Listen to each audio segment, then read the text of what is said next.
पहलगाम के गुनहगारों को नरेंद्र मोदी सजा देने वाले हैं और यह तय हो गया है कि किन किन को सजा मिलेगी, क्योंकि एनआईए को कुछ ऐसे प्रूफ मिले हैं। एनआईए यानी कि नेशनल इन्वेस्टिगेशन एजेंसी, जिसे कुछ ऐसे प्रूफ मिले हैं, कुछ ऐसे साक्ष्य मिले हैं जिसके बाद से पाकिस्तान में हड़कंप मच गया है और जिन आतंकियों ने पहलगाम में निर्मम हत्याएं की थी उनको भी पकड़ने का जो जाल एनआईए ने बुना था उसमें अब कई आतंकी फंसते हुए नजर आ रहे हैं। और एनआईए की जो ये प्लानिंग थी कि इस तरीके से इन आतंकवादियों को पकड़ा जाएगा, उस प्लानिंग में भी एनआईए सफल होता हुआ नजर आ रहा है। नमस्कार, मैं हूं वैभव दीक्षित। पहलगाम में जो हुआ उसने पूरे देश को दहला दिया। पूरा देश उस दिन रो रहा था क्योंकि जो हालात कश्मीर में हुए, पहलगाम में जो हुए, उसके बाद से पूरा देश स्तब्ध था। वो चाहे भारत सरकार हुए, चाहे फिर भारत के नागरिक, सभी के मन में एक रोष था, गुस्सा था पाकिस्तान के खिलाफ, आतंकवादियों के खिलाफ, और उसी पर भारत सरकार ने एक्शन लेने की ठानी। अब नरेंद्र मोदी ने यह तय कर लिया है, वो कैटेगरी सेट कर दी है कि किन लोगों को सजा दी जाएगी। 3 कैटेगरी सेट की गई है और वो कैटेगरी मैं आपको बताऊंगा। लेकिन उससे पहले आप ये जान लीजिए कि एनआईए यानी कि नेशनल इन्वेस्टिगेशन एजेंसी को क्या प्रूफ मिले हैं जिसके बाद से आतंकवादियों की हालत खराब है, वो भागे भागे फिर रहे हैं और पाकिस्तान भी उसकी भी पैर कांपते हुए नजर आ रहे हैं। सबसे पहले दोस्तों मैं आपको बताता हूं कि एनआईए को क्या सबूत मिले हैं जिसकी वजह से यह चर्चा बड़ी तेजी से हो रही है कि अब जल्द ही पहलगाम के जो गुनहगार हैं उनको नरेंद्र मोदी सजा देने वाले हैं। देखिए, अब इसमें सबसे पहली चीज जो ये बताई जा रही है, जो सूत्र कह रहे हैं कि 2 दिन पहले ही बैसरन घाटी में आतंकी मौजूद थे। यानी जिस दिन हमला हुआ उससे 2 दिन पहले ही एक बैसरन घाटी है, वहां पर ये आतंकी जो है वो मौजूद थे। अब जब ये 2 दिन पहले आए तो इसमें यह अंदाजा लगाया जा रहा था कि लोकल सपोर्ट के बिना ये रहना असंभव था।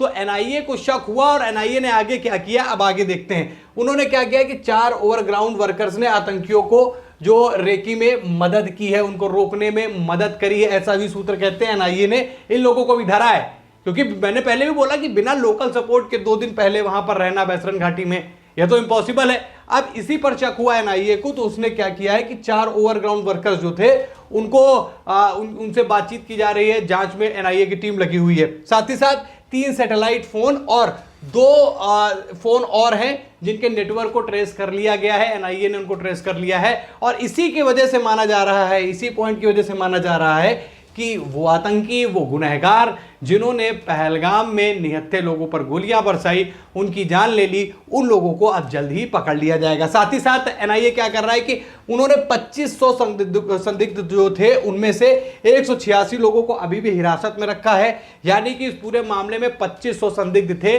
जिन पर शक था, जिनको एनआईए को लग रहा था कि ये इन सारी चीजों में इन्वॉल्व हो सकते हैं। अब इसमें कौन कौन शामिल थे वो भी मैं आपको बता देता हूं।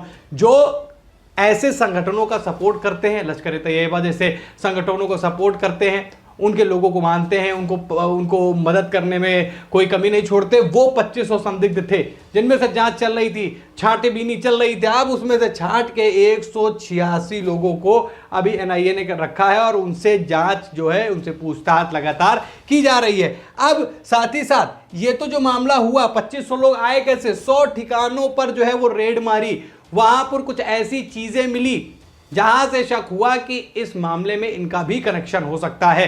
तो ये एनआईए की इतने समय की सबसे बड़ी खबर है कि एनआईए ने ये सारी चीजें जो है पहलगाम हमले के बाद की है, जिसमें उसे कुछ सोर्सेज मिलते हुए नजर आ रहे हैं, जिसके बाद दोस्तों ये माना जा रहा है कि बहुत जल्दी एनआईए इन गुनहगारों को पकड़ लेगा और भारत में इन लोगों को सजा दी जाएगी। अब कैसे सजा दी जाएगी, कौन लोग होंगे? देखिए, इसमें केवल आतंकवादियों को ही सजा नहीं मिल रही है, जिन्होंने सपोर्ट किया है, जो उस विचारधारा का सपोर्ट करते हैं, उन्हें भी सजा मिलने वाली है। 3 कैटेगरी सेट की गई है, चलिए मैं आपको वो भी बता देता हूं। सबसे पहले आप ये एस जयशंकर का ये ट्वीट देखिए, डॉक्टर एस जयशंकर विदेश मंत्री, इनका ट्वीट देखिए। इन्होंने लिखा कि discuss the Pahalgam terrorist attack with US secretary Rubio yesterday, it's perpetrators, backers and planners must be brought to justice। ये एक ट्वीट किया गया, यानी कि आतंकियों को, जो असामाजिक तत्व है उनको, उनके समर्थकों को और साथ ही साथ साजिशकर्ताओं को। अब ये वो 3 पॉइंट हैं जिन पर ध्यान देने वाली बात है। ये 3 लोग जिन्होंने गुनाहगार जो थे उनको तो सजा मिलेगी, जिन्होंने गुनाह किया उनको सजा मिलनी है। साथ ही साथ जिन्होंने उनका समर्थन किया, उनको रोकने में मदद करी, और जो पहले मैंने बताया कि एनआईए को ये चीज पता लगी है सूत्रों से कि 2 दिन पहले से ही एक घाटी में छिपे हुए वो लोग बैठे थे। 2 दिन कैसे रहे, कैसे अंदर आए, ये भी सोचने वाला विषय है, वो भी जांच में पता चलेगा। साथ ही साथ जो साजिश करता है, जिन्होंने प्लानिंग एग्जीक्यूट करने में मदद करी, क्योंकि ये बहुत बड़ा हमला था जिसकी वजह से लगभग 26 से 28 लोगों की मौतें हुई। कई 26 आंकड़े बताते हैं, कोई 28 आंकड़े बताते हैं, कोई ऑफिशियल डेटा इस बारे में भी इस तरीके का कोई जारी तो नहीं किया गया, पर अमूमन ये माना जा रहा है कि 26 से 28 लोगों की इसमें मौतें हुई। अब जो ये मौतें हुई है इसके पीछे के ये 3 कारण हैं। पहला, जिन्होंने साजिश बनाई पूरी, जो उनको समर्थन कर रहे थे, और जिन्होंने इन सारी चीजों का फायदा उठाते हुए इसको एग्जीक्यूट किया और निर्ममता के साथ में लोगों की जानें ले ली। लेकिन अब नरेंद्र मोदी सरकार पूरी तरीके से एक्टिव है, एनआईए की टीम पूरी तरीके से एक्टिव है।